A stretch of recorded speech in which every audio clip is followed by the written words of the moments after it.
Wake up to reality. Nothing ever goes as planned in this accursed world. The longer you live, the more you will realize that the only things that truly exist in this reality are merely pain, suffering, and futility.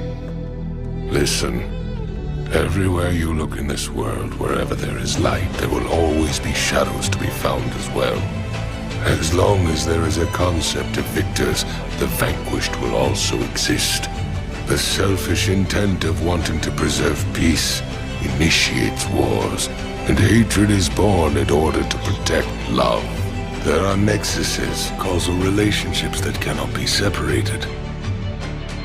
I want to sever the fate of this world. A world of only victors. A world of only peace.